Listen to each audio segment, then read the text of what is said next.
Saya ingin bertanya perihal hadis. Siapa yang menempuh jalan untuk mencari ilmu, maka Allah akan memudahkan jalan menuju surga.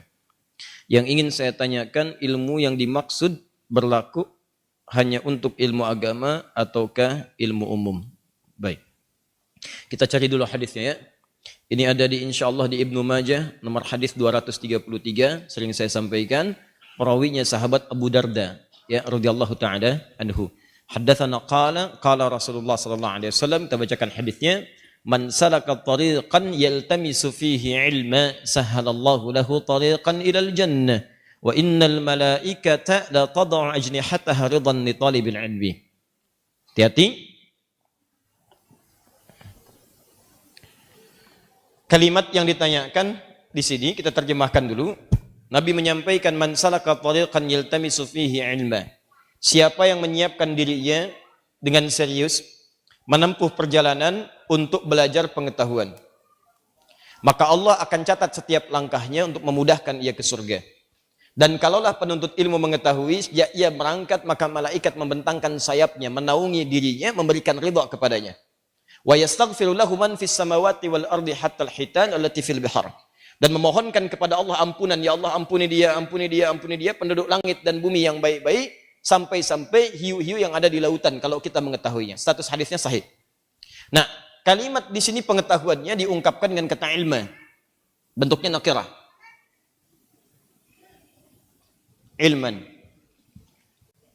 Ada al-ilmu, ada ilmun. Al-ilma, ilma, itu beda. Kalau bentuknya tidak ada alif lam dan diakhiri dengan tanwin ujungnya, an, in, atau un. Saya berikan kaidah dasarnya dulu. Dalam gramatikal bahasa Arab, di ilmu nahwu disebut dengan nakirah namanya. Nakirah. Nakirah sesuatu yang umum. Awas hati-hati. Lawannya kalau ada alif lam disebut dengan ma'rifah. Ma'rifah. Khusus. Ma'rifah. Jadi kalau ada alif lam, sifatnya terikat, khusus. Ilmu ini saja. Tapi kalau tidak ada alif lam, sifatnya umum. Terbuka, general. Seperti artikel the dalam bahasa Inggris. Car, banyak. Di luar banyak mobil. The car, yang ini, bukan yang lain. Nah, hanya apakah umum yang dimaksud di sini, pengertian umumnya semua ilmu, atau semua ilmu yang luas umum terkait dengan agama saja? Awas, hati-hati. Kalau kita pahami ilmu umum, man salaka tariqan yaltamisu fihi ilma, siapa yang menempuh jalan untuk belajar pengetahuan umum, maka semua pengetahuan. Mau agama, mau umum, mau tafsir, mau fisika, matematika, kimia, biologi, nahwu, saraf, arud, dan seterusnya.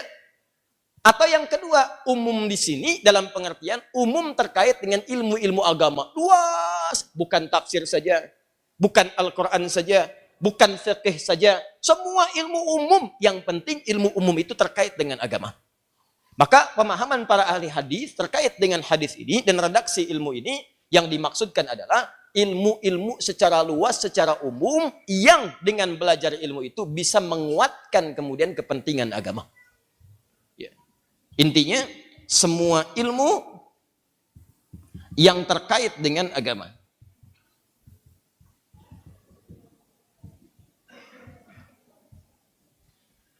Nah, semua ilmu yang terkait dengan agama ini dibagi dua lagi. Bagi dua. Satu, cabang-cabang ilmu yang menguatkan akidah dan syariah. Agama disebut dengan ad-din, maka semua ilmu yang menguatkan ad-din spesifik itu disebut dengan yang dimaksud hadis ini. Misal, Al-Quran, ya, Anda belajar ilmunya disebut ulumul Quran. Bacaannya ilmu tajwid. Nanti penjelasannya ilmu tafsir. Turunan ke bawahnya nanti ada ilmu lughah. Ilmu lughah dibagi 4 lagi. Nanti ada ilmu nahwu. Setelah nahwu ada saraf. Setelah saraf kemudian ada balaghah. Balaghah dibagi 3 lagi. Ada ilmu ma'ani, ilmu bayan, ilmu badi'. Kemudian ilmu arud. Ilmu arud dibagi 16 lagi disebut dengan bahar. Misalnya ada bahar tawil, ada bahar rajaz, ada bahar madid, dan seterusnya, seterusnya, seterusnya. Maka ilmu-ilmu ini termasuk fiqih. Fikih dibagi lagi, misalnya ada qawaid fiqih, ada usul fiqih, ada fikih muqarin, dan turunan-turunan lainnya. Sekarang ada fikih aulawiyah. Maka semua ilmu-ilmu ini, itu yang dimaksud dengan ilman di sini. Ilman. Termasuk hadis. Nanti ada dibagi lagi, mustalah hadis. Ada mustalah hadisnya dirayah nanti, ada prakteknya riwayah, macam-macam. Dari mana taunya ini? Karena orang yang mencari hadis ini, ketika hadis ini tinggal ditemukan oleh seorang sahabat, jalan kaki dia. Konon beliau ini dari Al-Madinah Al-Munawwarah, hadisnya ditemukan di Syam, jalan kaki dari Madinah ke Syam. Kalau pakai kendaraan kurang lebih itu semalam, sehari semalam. Ya, ini jalan kaki. Begitu sampai di tujuan ditanya, Anda ada perlu apa? Kata beliau, saya mendengar satu hadis dari Nabi yang tidak ditemukan di sahabat lain sekarang yang tersisa kecuali di Anda. Dipastikan lagi, "Indaka haja ukhra?" Apa tidak ada keperluan yang lain? Enggak ada keperluan yang lain, tidak. Faqat uridul hadis, saya pengen hadis aja itu satu. Hadis saja. Nah, kalimat ini yang dipahami hadis saja, ini menunjukkan ilmu agama, ilmu-ilmu yang terkait dengan pendukung agama. Begitu disampaikan kalimatnya hanya hadis itu saja, dibacakanlah kemudian hadis tadi. Man salaka tariqan yaltamisu fihi ilma. Jadi Masya Allah, ibu bapak punya anak diinvestasikan ke pesantren. Belajar Al-Quran, belajar tafsir, belajar hadis, itu mujahid fi sabilillah. Setiap langkahnya, sejak ibu siapkan, bapak siapkan, berangkat diantarkan sampai ke pesantren, dia belajar, itu nilainya Masya Allah, dicatatkan pahala, mengantarkan dia ke surga insya Allah, sepanjang tidak bermaksiat di hadapan Allah Subhanahu Wa Taala. Kalau dia belajarnya benar, setiap belajar pahalanya untuk bapak ibunya juga dapat. Dapat, hadisnya banyak itu. Di hadis Muslim bahkan ada 2 lafaz. Hadis Muslim hadis 1402, ya 1389. Yang pertama, man sanna fil islami sunnatan hasanatan falahu ajruha mithla ajri fa'iliha min ghairi an yankusa min ajri syai'. Yang kedua, man dalla ala syai'in, man dalla ala khairin falahu ajruhu mithla ajri fa'ilih min ghairi an yankusa min ajri syai'. Siapa yang memfasilitasi pada kebaikan? Redaksi pertama itu disyariatkan dalam sunnah Islam. Sudah ada sunnahnya, cuman belum ada yang menghidupkan. Dia pionir di situ, maka pahalanya mengalir untuknya. Misal, belum ada yang membiasakan misalnya teman-teman sekalian untuk sedekah. Tiba-tiba datang seseorang, ayo sedekah. Begitu orang ini sedekah, diikuti oleh 100 orang. Semua yang 100 itu begitu mendapat pahala, ditransfer juga pahalanya pada orang yang tadi pertama kali. Tanpa dikurangi sedikit pun. Anda di rumah Anda belum ada yang jamaah ke masjid. Anda hidupkan jamaah, ayo jamaah. Atau Anda buka taklim. Sampaikan ide kepada pengurus, ayo buka taklim Pak, undang ustadz-ustadz yang baik, yang bisa memahamkan, bukan hanya sekedar tertawa. Datang ustadz yang menerangkan, datang jamaah. Itu pahalanya mengalir untuk Anda sampai semua taklim itu selesai. Sepanjang ada taklim, Anda dapat pahalanya. Maka kebayang bagaimana orang tua. Awal-awal memang sedih, biasa. Tantangannya banyak, tapi nanti lihat, begitu wafat, Anda dapatkan apa yang telah Anda tanam. Insya Allah. Nah, yang kedua, ada juga yang berpendapat, yang dimaksudkan juga bisa mencakup ilmu-ilmu umum kalau ilmu itu diniatkan kemudian untuk menguatkan pilar-pilar agama. Untuk menguatkan pilar-pilar agama. Contoh, Anda belajar matematika bukan sekedar untuk ngajar, tapi dengan itu hitungan-hitungannya membantu masalah-masalah dalam agama. Misal memecahkan masalah warisan. Ya, menghitung misalnya kalender-kalender, waktu-waktu menetapkan untuk sholat. Kemarin saya ke Jepang, dari Jepang. Begitu sampai kemudian ke Tokyo, teman langsung menyampaikan aplikasi. Dia ahli IT. Ada 2 jenis aplikasi. Yang pertama, tadinya cuma bikin aplikasi-aplikasi umum. Sekarang ini, dia bikin aplikasi yang memudahkan contoh sholat pada orang-orang. Ilmunya IT. Nggak ada di fikih belajar IT. Ya, babul IT, bab tentang IT. Nggak ada. Babut taharah ada, bab sholat ada. Tapi bagaimana mencontohkan orang sholat supaya mudah? Orang IT praktekkan itu. Ya, antum terapkan di TV, bikin TV, di situ tampilkan taklim Islam yang bagus. Pahala. Bisa serupa nilainya dengan yang belajar agama dan juga dengan yang ngisinya. Bisa serupa. Ada yang kedua, bikin aplikasi Al-Quran untuk memudahkan hafalan. Ustadz, saya pengen bikin seperti ini. Konsep hafalannya menggunakan at-taisir. Mohon ridhonya Ustadz. Saya sudah buat ini, alhamdulillah bermanfaat. Saya bilang silahkan, Masya Allah. Itu yang dimaksudkan. Antum misalnya belajar nih arsitek, bikin desain masjid yang bagus, jalan-jalan yang kokoh, tempat wudhu yang bagus, pipa wudhu dipakai, pipanya tuh antum yang bikin, dipakai wudhu, semua orang wudhu, antum dapat pahalanya. Makanya saya sering katakan, semua ilmu itu terkait berkelindan. Kalau Anda nggak niatkan ibadah, rugi Anda. Coba berapa tahun Anda kerja sampai dengan pensiun, berapa pahala yang dapatkan? Kalau cuma dunia nggak usah bangga dulu, yang belum beriman pun dapat dunia. Lantas apa beda Anda di hadapan Allah? Yang nggak beriman pun dapat dunia juga. Terus bedanya Anda di hadapan Allah apa? Apa yang mau dibanggakan? Meninggal juga? meninggal juga. Begitu wafat selesai semuanya, apa yang mau dibanggakan? Ya Allah Ta'ala a'lam bis-shawab. Jadi yang dimaksud di sini bisa terkait dengan ilmu-ilmu agama saja, bisa terkait dengan ilmu umum yang diniatkan kemudian juga untuk menguatkan pilar-pilar agama. Karena nanti ada bahasa-bahasa agama yang sekarang tidak bisa didefinisikan kecuali dengan hitungan-hitungan ataupun keterangan-keterangan kekinian. Al-Quran menerangkan tentang proses janin, lalu Anda belajar, diterapkan kemudian. Dari situ terinspirasi, bagus. Ya, belajar matematika, fisika, sampai memetakan kemudian jarak. Kan jarak kan disebutkan 3 farsah. Berapa konversinya hitungannya sekarang? 85 kilo. Ukurannya seperti apa? Orang kalau mau mikot kemudian, gelombang haji yang kedua, berangkatnya langsung ke Mekah. Itu mikotnya di mana? Ustadz di atas pesawat melewati Yalamlam. Berapa kecepatan pesawat? 800 km per jam. Begitu habis. Lewat tempatnya. Bagaimana hukumnya? 2 kulah itu berapa volumenya? Disebutkan 2 kulah air tidak mengandung najis. Kotoran tumpah ke situ. 2 kulah itu berapa volumenya? Berapa liter?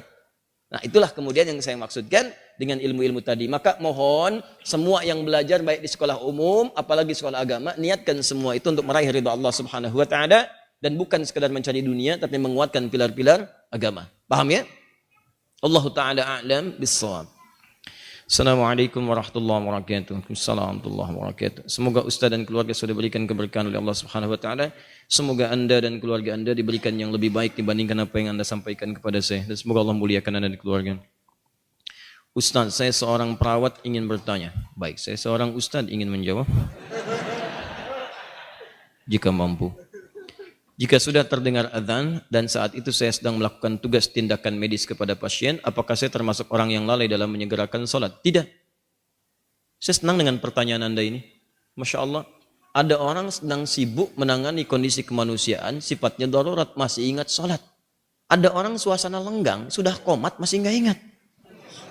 Ini kasih sayang Allah. Kalau ada yang begini, pertahankan. Ini Allah cinta dengan kita. Sepanjang ada getaran-getaran dalam jiwa kita untuk ibadah, itu tandanya kasih sayang Allah masih terhujam dalam jiwa kita. Ada kondisi-kondisi yang memang disebut nanti dalam bahasa agama dengan rukhsah. Kondisi keringanan. Diringankan orang-orang tertentu karena sifat-sifatnya memang mesti mendapatkan itu. Ya, ada yang disebut dalam fikih sekarang aulawiyah. Hal yang paling prioritas. Kalau ditimbang-timbang, nanti itu hukumnya lebih tinggi. Kalau di fikih itu gini, hukum itu kan ada 5 umumnya. Umumnya ada 5. Tengah-tengahnya mubah, ibaha. Tarik ke kanan jadi sunnah.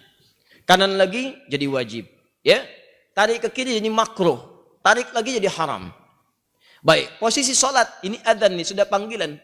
Ya, adzan panggilan. Allahu Akbar, Allahu Akbar. Adzan panggilan, sholatnya fardu. Wajib ditunaikan, waktu terbentang. Jam 1 sampai jam 3. Peluang sholat dikerjakan 1 sampai 3. Menyegerakan sholat, itu yang paling utama.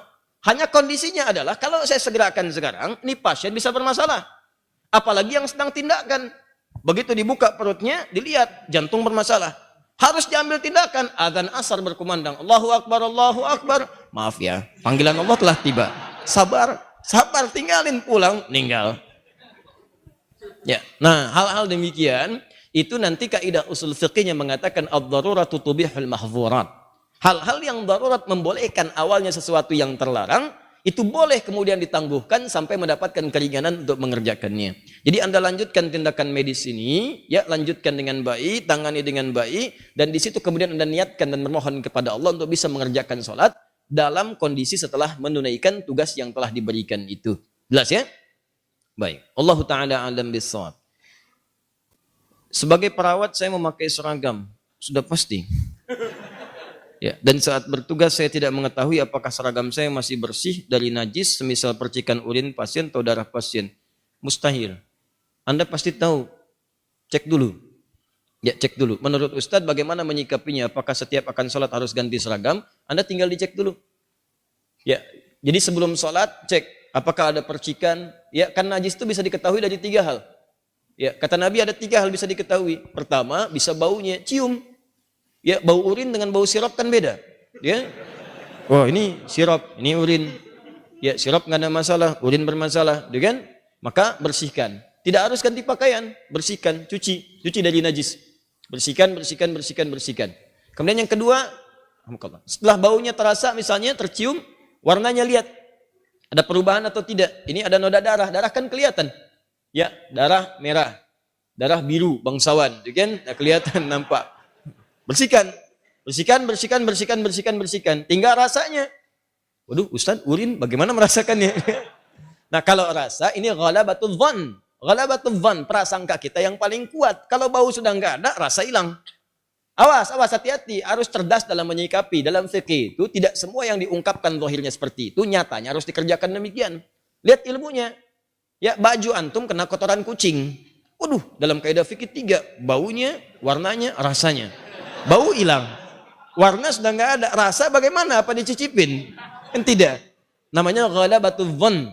Ya, prasangka yang paling kuat itu yang kemudian kita simpulkan hukum karena bau sudah enggak ada, warna tak kelihatan, maka saya duga dengan kuat ini sudah suci. Silakan dibersihkan dengan pola seperti itu.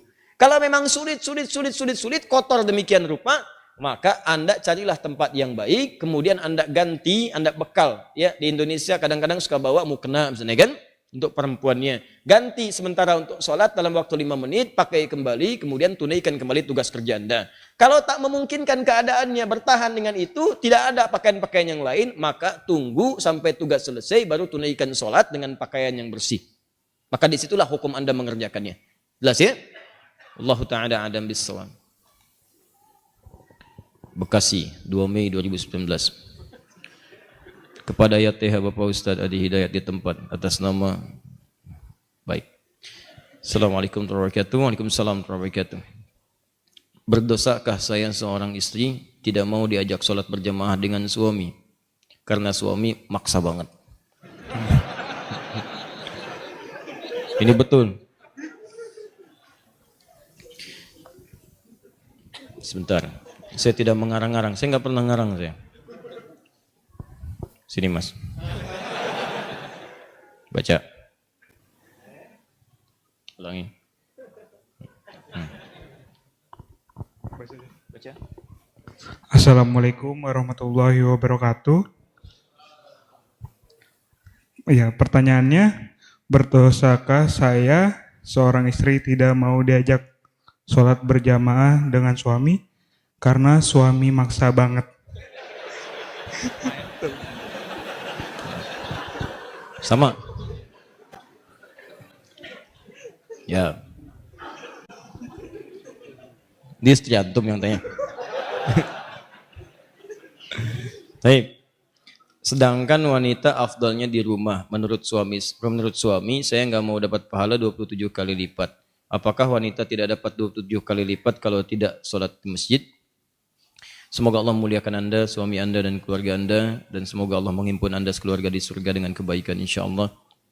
Terima kasih atas pertanyaannya. Yang pertama, coba kita pahami sebentar. Ini ada 2 kasus di sini. Pertama, kasus istri taat pada suami. Yang kedua, kasus sholat berjamaah bagi perempuan, apakah di masjid atau yang utama di rumah.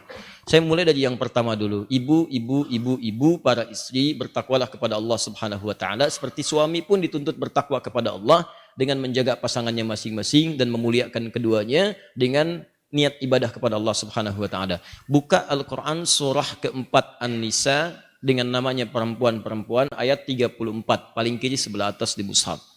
Saya langsung ke pertengahan ayatnya atau saya bacakan dari awal supaya tidak timpang maknanya. Ar-rijalu qawwamuna 'alan nisa bima faddalallahu ba'dahum 'ala ba'din wa bima anfaqu min amwalihim. Sekarang fokus untuk perempuan.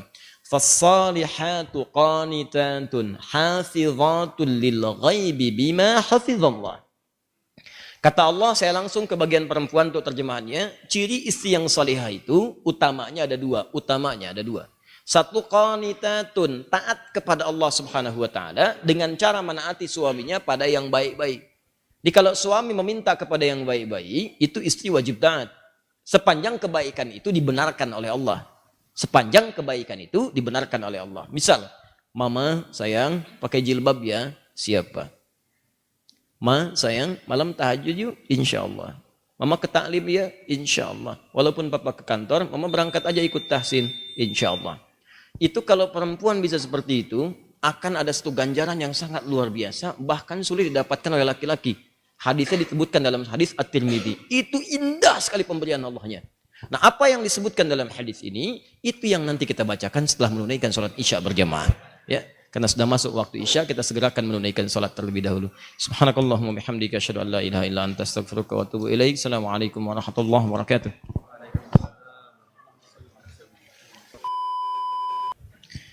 Alhamdulillah. Assalatu wassalamu ala Rasulillah wa ala alihi wa sahbihi wa man walah wa ba'd. Saudara-saudariku dan wirsa dimanapun Anda berada, Alhamdulillah kita telah menunaikan salat Isya berjamaah. Kita bermohon pada Allah semoga salat kita diterima oleh Allah Subhanahu wa taala.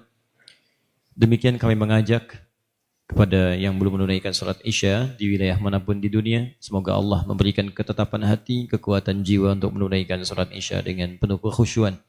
Dan kita berdoa kepada Allah, semoga malam ini Allah mengampuni dosa-dosa kita, dosa saudara-saudari kita, para pelaku maksiat, semoga dibimbing untuk bertobat dan kembali ke jalan yang diridhai Allah Subhanahu wa taala.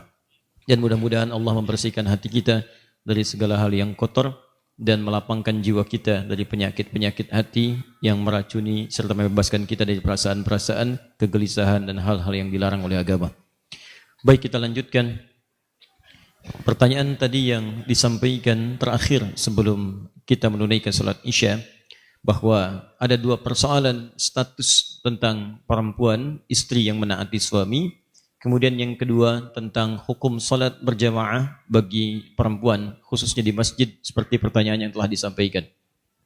Yang pertama tadi telah kita uraikan dalam Al-Quran surah keempat An-Nisa ayat 34, bahwa ciri perempuan istri yang salihah di antaranya punya sifat qanitat, taat kepada Allah, ya, dengan cara menaati suami pada hal yang dipandang baik oleh Allah Subhanahu wa taala.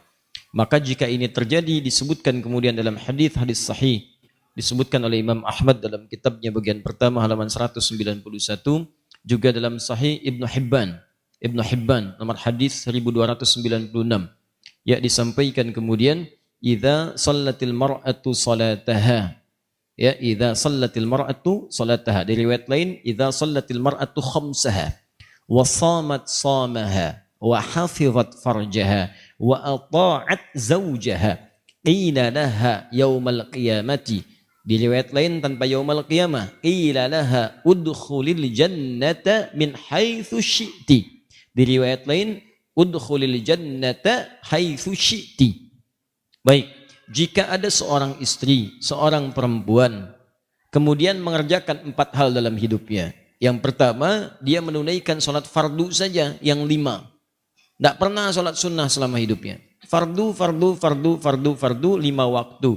Ya, rumusnya 24, 4, 3, 4. 2 subuh, 4 zuhur, 4 asar, 3 maghrib, 4 isya. 17 rakaat. Kemudian wasamat somaha, dia hanya menunaikan puasa Ramadan saja selama hidupnya. Dari baligh sampai dengan menikah, sampai wafat, Ramadan. Tidak pernah puasa sunnah. Senin tidak, Kamis tidak, Ayyamul Bid tidak, puasa Daud juga tidak. Tapi kemudian wahafizat farjaha, dia menjaga kehormatan dirinya, tidak selingkuh, jaga diri, jaga kehormatan rumah tangga. Kemudian wa ata'at zaujaha, ini yang istimewa, dia menaati suaminya, taat pada suaminya pada segala hal yang baik-baik. Yang tadi saya sampaikan, diminta berjilbab, jilbab, minta ta'lim, minta baca Quran, minta belajar, dia belajar. Nah, jika ada yang seperti ini, walaupun cukup fardu salatnya saja, puasanya wajib saja, tapi dia menjaga kehormatan dirinya, kemudian dia taat pada suaminya pada yang baik-baik, qila laha yaumal qiyamati udkhulil jannata haitsu syi'ti. Maka di hari kiamat nanti dalam hisab, Allah langsung menyampaikan kepadanya, kamu udah cepat masuk surga saja dari pintu mana saja yang kamu inginkan. Cepat masuk surga dari pintu mana saja yang kamu inginkan. Itu diantara ganjarannya. Maka kalimat ini menunjukkan, kata para ulama, betapa agungnya kemudian ketaatan kepada Allah melalui taat pada suami itu. Sampai-sampai dalam riwayat Abu Daud nomor hadis 2140, itu Nabi SAW pernah menyampaikan, lau kuntu amiran an yasjuda, jika aku diperbolehkan oleh Allah memerintahkan untuk bersujud di antara manusia sebagai penghormatan, bukan ibadah, kepada manusia lainnya, maka aku akan perintahkan seorang istri untuk sujud kepada suaminya. Penghormatan. Ya, ingat, sujud penghormatan, bukan penghambaan. Kenapa demikian? Ini pentingnya seorang suami bagi laki-laki. Nanti edisi lain kita bahas, kalau ada pertanyaan tentang pentingnya istri bagi suami, kita bahas juga. Karena pertanyaannya terkait dengan suami, Bapak Ibu sekalian, khususnya para akhwat, para istri, para ibu, bertakwalah kepada Allah. Suami itu tugasnya berat. Berat sekali. Karena dia setelah akad diucapkan, disebut dengan mitsaqan ghalidha, perjanjian yang tidak mudah, itu langsung menanggung tugas 2 orang tua istri sekaligus. Langsung ditanggung gitu. Coba Anda bayangkan, bapak perempuan ini biasa memberikan nafkah, merawatnya, melindunginya. Ya, melindungi, ada sesuatu yang mengganggu, lindungi. Kurang sesuatu, penuhi kebutuhan. Kurang apapun, penuhi. Disayang. Dari mulai bangun sampai tidur, ditungguin, dirawat. Ketika akan diucapkan, ini berpindah kemudian kepada suami. Ya, semua makna ini disebut dengan qawwam namanya. Qawwam bentuk sifat mubalaghah atau superlatif dari kata qaimun, qawwamun. Anda bayangkan, qaimun itu tegak, berdiri sempurna. Kalau kesempurnaan itu dijaga supaya nggak bengkok, jaga tegak, itu namanya qawwam.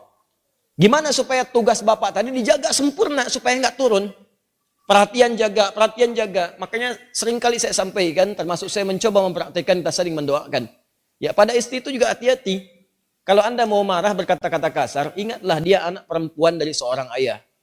Dia adik perempuan dari seorang kakak. Kakak perempuan dari seorang adik. Dia ibu dari anak-anaknya. Kalau adik antum yang perempuan dibegitukan, bagaimana perasaan dia? Kalau ibu antum dimaki oleh antum sendiri, bagaimana perasaan ibu antum? Jadi kalau antum mau maki-maki istri, tolong ingat-ingat dulu dia perempuan, ibu antum pun perempuan. Bayangkan antum memaki perempuan. Rasakan dulu seperti itu.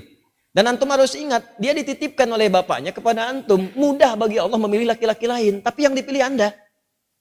Yang dipilih Anda gitu, bukan pria lain. Kenapa? Karena yakin dengan Anda, dia bisa melindungi Anda, ya dia bisa Anda sayangi, dan Anda bisa mengambil tanggung jawab ayah perempuan tadi yang dimaksudkan. Jadi ibu juga bertakwa, jangan senyum-senyum. Takwa kepada Allah, karena tugas laki-laki itu tidak mudah, akan ditanya di hari akhirat nanti. Ya makanya kalau kata Nabi, ada manusia yang diperbolehkan sujud, kalau enggak saya perintahkan seorang istri sujud pada suami. Saking beratnya tuh suami, mengambil tugas itu. Sama dengan tugas ibunya dulu, menyayangi. Dulu kan begitu, ibu kan kalau ada curhat tuh datang ke ibunya. Cerita, mama, si fulan kok sekarang perhatiannya kepada aku tinggi sekali. Ya, saat aku kuliah, bukan perhatikan guru, perhatikan aku. Ya, karena ketika aku tanya, kenapa sih kamu perhatikan aku terus? Itu, kerudung kamu warnanya lucu. Ya, bilangnya kerudung, padahal lihatnya orangnya gitu kan. Ya, lihat, kan. Sampai dia berkata, aku menyayangimu. Terus aku katakan kepadanya, gombal. Kalau kamu sayang, tuliskan namaku di buku nikah kita. Tuliskan namaku di buku nikah kita. Besoknya datang ke rumah melamar. Berani-beraninya gitu kan. Begitu datang mengambil tugas ibunya. Kan curhatnya kepada suami, cerita pada suami. Bahkan suami pulang kantor langsung curhat, gitu kan. Ada yang belum pulang ditelepon curhat juga. Anda bayangkan, belum beres tugas, lagi capek-capeknya gitu kan, ngerjain. Papa di ujung telepon sana curhat, dengerin. Itu kan gak mudah. Nah, maka dari itu, bertakwalah kepada Allah Subhanahu wa taala untuk punya sifat saling menjaga. Memang tidak mudah, ustadz juga sama. Sama aja. Apa dikira jadi ustadz bebas dari seperti itu? Tidak. Makanya jarang ada ustadz ceramah bawa istrinya. Sangat jarang sekali. Jarang. Ini live ya. Nanti di rumah insya Allah. Nah, jelas ya? Pahamnya. Jadi dari situ kita menjaga di sini, jaga jangan sampai tugas istri kemudian mohon maaf bertentangan dengan suami, suami pun berlebihan kepada istri. Ada keseimbangan. Nanti kalau ada pertanyaan khusus saya jawab juga bagaimana perempuan kemudian dimuliakan oleh suaminya. Nah, terkait dengan salat berjamaah ini, maka sebelum masuk ke sana saya sampaikan jika ada perintah-perintah suami yang tidak bertentangan dengan hukum Allah, taati. Surga, Bu. Ibu cari surga sampai keluar rumah, Allah kirimkan ke dalam rumah. Kenapa nyari keluar? Kenapa nyari keluar? Seorang ibu itu surganya banyak di rumah. Merawat anaknya, menyiapkan kebaikan-kebaikannya. Bu ya, ini saya kasih pesan nih. Ini di hadis Muslim ini. Datang perempuan Ansar kepada Nabi SAW. Kemudian mengadu, ya Rasulullah enaknya jadi laki-laki. Enaknya jadi laki-laki. Salat berjamaah bisa kapan saja. Haji bisa tanpa mahram. Tanpa mahram. Kemudian juga bisa berjihad. Kata Nabi, katakan pada teman-temanmu di sana. Katakan pada teman-temanmu di sana. Kaget perempuan ini. Ketahuan oleh Nabi, rupanya perempuan ini diskusi dengan teman-temannya. Membahas tentang laki-laki. Ditunjuklah orang ini sebagai perwakilan kepada Nabi. Coba kamu perwakilan deh, juru bicara kita. Sampaikan pada Nabi. Kata Nabi, sampaikan pada teman-temanmu di sana. Apa yang dilakukan laki-laki di luar rumah. Maksudnya para suami. Jika istrinya ridha dan membantu menyiapkannya bima makna. Maka dia mendapatkan pahala yang sama dengan suaminya tanpa dikurangi sedikit pun. Nah, bayangkan. Suami umrah. Uang hanya cukup untuk satu orang. Dipilih suami berangkat. Istri ridha. Disiapkan perbekalannya. Pak, doakan kita di sana ya. Supaya keluarga bisa berangkat. Ini perlengkapan bapak semuanya. Berangkat sempurna. Anda ridha di rumah. Begitu Anda siapkan jaga rumah tangga, jaga anak-anak, itu suami berhasil umrahnya diterima oleh Allah. Maka istri pun mendapatkan pahala yang sama tanpa dikurangi sedikit pun. Kurang apa lagi coba? Ibu pilih mana? Kerja belum dapat gaji atau enggak kerja dapat gaji? Paham ya? Nah, sekarang maksud saya kalau ada ketaatan-ketaatan yang baik menurut Allah, maka segera kerjakan. Kedua, bagaimana hukum seorang perempuan kemudian ingin sholat di masjid? Ingin sholat di masjid. Betul yang tadi ibu sampaikan yang dituliskan bahwa perempuan itu afdalnya sholatnya di rumah. Tapi harus dilihat kapan hadis itu muncul. Karena ada hadis juga yang menyarankan bahkan memotivasi perempuan sholat ke masjid. Yang tadi disampaikan itu ada riwayat-riwayatnya teman-teman sekalian. Di hadis Ahmad ada, di Abu Daud ada. Itu dari Ummu Salamah radhiyallahu taala anha. Ya, afdalu masajidin nisa qa'ru buyutihinna. Ya, keutamaan atau khairu masajidin nisa. Masjidnya perempuan itu yang terbaik itu qa'ru buyutihinna, di tengah-tengah rumahnya, di dalam ruangan rumahnya. Bahkan di hadis lain, di kamar itu lebih bagus. Ya, kemudian daripada di ruang tengah. Ruang tengah lebih bagus daripada di depan rumah. Artinya semakin ke dalam, semakin ke dalam, semakin di rumah, itulah masjid terbaik bagi perempuan. Kapan hadis itu muncul? Ketika perempuan itu belum aman untuk ke masjid. Awal-awal dibangun masjid di Madinah, baik itu masjid Nabi yang kedua dibangun setelah Quba, kemudian orang-orang pada ke masjid, maka terjadilah 3 sifat yang jika ada 3 sifat ini perempuan dianjurkan di rumah. Dan nilainya sama dengan laki-laki ke masjid. Apa 3 sifat ini? Pertama, ada kewajiban yang berlaku bagi perempuan di dalam rumahnya. Sehingga prioritas dia di rumah bukan ke masjid. Misal, dia baru punya anak yang diberikan ASI atau anak yang harus dirawat. Yang kalau dibawa ke masjid justru bisa memberikan gangguan kepada orang sholat yang lain dan bisa mengurangi rasa khusyuk. Rewelnya, belum disiapkannya, belum dikondisikan. Orang-orang dulu ngajak anak ke masjid itu sebelum berlangsung sholat sudah diperkenalkan dengan masjid. Misal sholat zuhur sekarang misalnya jam 12 kurang 10. Maka Anda jam 11 datang, jam 10 kenalkan masjid, lihatin ini tempat untuk khutbahnya, ini mimbarnya, ini saf-saf sholatnya, ini sholat seperti ini, seperti ini, seperti ini. Lihatin, kalau anak-anak itu wajar, memang anak-anak wajar. Kalau jalan, kalau lari, kalau macam-macam, biarkan dulu aja masuk dia, biarkan masuk. Lari-lari di masjid, lewat sana-sini, setelah dia mulai agak nyaman, baru sampaikan, ini rumah Allah. Allah yang sayang pada papa. Yang memberikan rezeki, memberikan kau main-mainan, membuat kita nyaman hidup. Allah itu sayang. Rumah Allah beda dengan rumah kita. Masuknya kaki kanan. Ucapkan ini. Kalau kakak ucapkan ini, nanti tobotnya bisa ditambah. Masuk, ucapkan, masukkan kaki kanan, berangkat, rapi dia. Begitu sudah mulai agak baik, ajaklah kemudian dalam sholat berjamaah, rapi dia. Dalam sholat dia rapi, setelah sholat lari, biarkan aja namanya anak-anak. Yang repot itu kalau ada orang tua kekanak-kanakan, habis sholat lari-larian. Itu yang repot. Kakek-kakek habis sholat main prosotan di situ, baru kita repot di situ. Kalau anak-anak ya biarkan aja namanya anak-anak. Naik ke punggung biarkan, Anda sholat sunnah dia naik biarkan, nggak apa-apa, nggak usah repot dengan itu. Ini orang tua sekarang repotnya, mohon maaf di rumah disuruh ke masjidnya bukan untuk sholat, malah disuruh main. Kalian ini rame aja di rumah, main sana ke masjid, ya main dia di masjid. Jelas ya? Maka itu poin untuk pentingnya. Maka yang pertama, kalau ada tugas perempuan di dalam rumah, memang hanya perempuan yang bisa mengatasi, maka yang afdol itu di rumah, jangan paksakan ke masjid. Suami dorong ke masjid, anak laki-lakinya dorong ke masjid. Dorong ke masjid, investasikan. Ayo nak ke masjid, ke masjid, ke masjid, ke masjid. Ke masjid, dorong. Antum yang perempuan di rumah. Itu afdolnya. Yang kedua, jika kemudian di jalan itu belum aman dari fitnah. Ini terjadi di zaman Nabi. Awal-awal dibangun Masjid Nabawi itu, bahkan jangankan ke masjid. Malam-malam itu suka buang hajat, tidak ada toilet. Yang ada itu kebun-kebun. Di kebun-kebun kurma, macam-macam. Perempuan-perempuan juga demikian. Begitu keluar sering diganggu oleh preman-preman Madinah. Awal-awal di Madinah itu ada preman. Ada, kemudian tobat. Jadi kalau ada preman sekarang, telat. Kalau nggak tobat, keterlaluan. Orang jahiliyah, tobat, preman, tobat, telat. Kalau sekarang ada preman, tidak tobat. Ya Alhamdulillah, Alhamdulillah. Kemarin-kemarin saya lihat ada banyak yang baik-baik. Saya waktu mengisi untuk persiapan Ramadan, itu Masya Allah ada teman-teman dari PANG.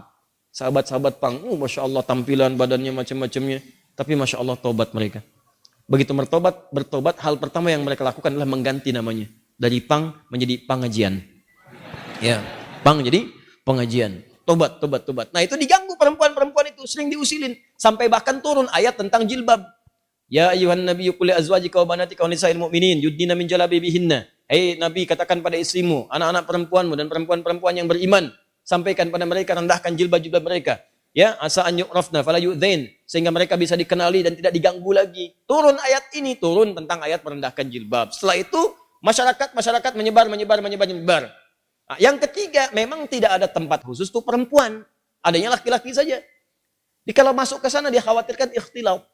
Itu yang berbahaya. Maka setelah itulah kemudian dalam 3 kondisi ini perempuan diminta oleh Nabi di rumah, lebih baik di rumah, jangan ke masjid. Setelah kemudian tenang, preman-preman mulai tobat, keadaan mulai tenang, dan masjid mulai luas. Maka muncullah hadis-hadis di Al-Bukhari, di Muslim, bagaimana Sayyidah Aisyah mengatakan kalau kami subuh-subuh itu banyak perempuan-perempuan datang ke masjid, kemudian dengan selimut-selimut mereka tutupi sehingga nggak kelihatan karena gelap. Zaman Nabi kan nggak ada lampu seperti ini, ya nggak ada lampu seperti ini, kelihatan. Jadi begitu sudah mulai remang-remang mereka meninggalkan, sudah cepat lari. Salam balik ke rumah. Itu tandanya sudah ada saf yang rapi, aman di jalannya, kemudian di rumahnya pun tidak ada tugas yang menuntut perempuan ada di rumah. Maka kalau kondisinya aman seperti itu, terbebas dari 3 hal yang demikian, maka hukum ke masjid itu utamanya sama dengan laki-laki diutamakan. Apalagi kalau suami yang ngajak, bagus itu. Mama ayo ke masjid, safnya ada. Seperti di sini di Alexan, saf perempuan ada, laki-laki ada. Ke masjid jalan, subuh berangkat sama-sama. Kalau bisa sekeluarga. Supaya keluarga itu bisa kenal dengan masjid. Anak-anaknya dibawa, berangkat semua. Oh bu enak tuh pulang-pulang. Masya Allah, selesai jalan lagi. Jalan sehat semuanya. Ya, jalannya bagus. Keluarganya juga kumpul. Sama-sama menuju akhirat yang baik. Demikianlah apa yang dimaksudkan tadi. Hadisnya ada, keterangannya jelas. Jadi tempatkanlah hadis sesuai dengan makna dan konteksnya. Paham dengan baik ya? Baik. Jadi insya Allah setelah ini tidak ada pemaksaan lagi. Suaminya cukup baik. Istrinya juga mengerti insya Allah. Mana orangnya tadi? Allahu ta'ala alam bissawab.